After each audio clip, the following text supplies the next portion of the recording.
Reports from Gaza say at least 26 Palestinians have been killed and many more wounded after Israeli tank fire hit people near a US-funded aid distribution centre in the southern city of Rafah.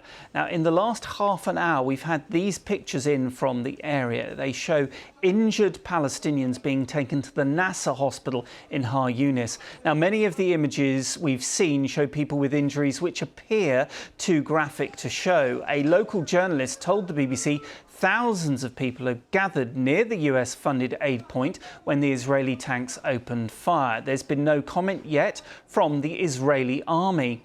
Now, the incident comes hours after hopes for a new ceasefire and hostage release deal in Gaza again faded, with Hamas and Israel remaining at odds over the conditions of the latest US-backed proposal.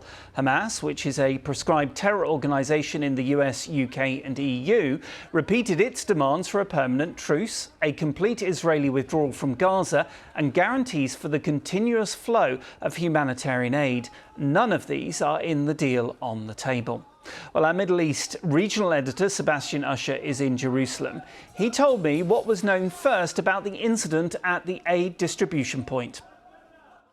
Well, the latest we're hearing, as far as figures are concerned, is from a Red Cross field hospital saying that at least 26 people have been killed and 150 wounded. The reports that we were getting earlier say that thousands of Palestinians are gathered near this aid distribution point in Rafah in the south of Gaza early in the morning, around 4:30 in the morning. And medics, other local sources say that Israeli tanks moved near and then opened fire, and that fire is what was responsible for the deaths and the injuries in the crowd. We've seen pictures, again, harrowing images of dead and wounded Palestinians being taken on donkey carts to the nearest hospitals that are still functioning in order to receive treatment. We've contacted the IDF for a statement, for a comment. We haven't yet heard back from them as to what happened. But this is another deadly incident, as we've seen over the past few days, as this new aid mechanism has begun to work in Gaza.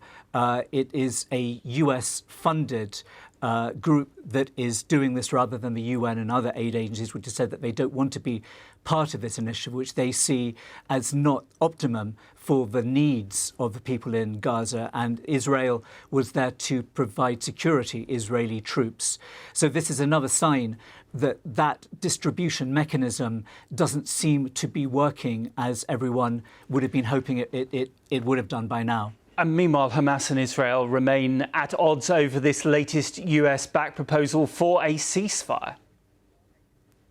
Yes, they do. I mean, Hamas took a couple of days to deliver its response to the latest proposal, essentially mediated by the US envoy Steve Witkoff. Israel had already said that it had signed up and agreed to the deal.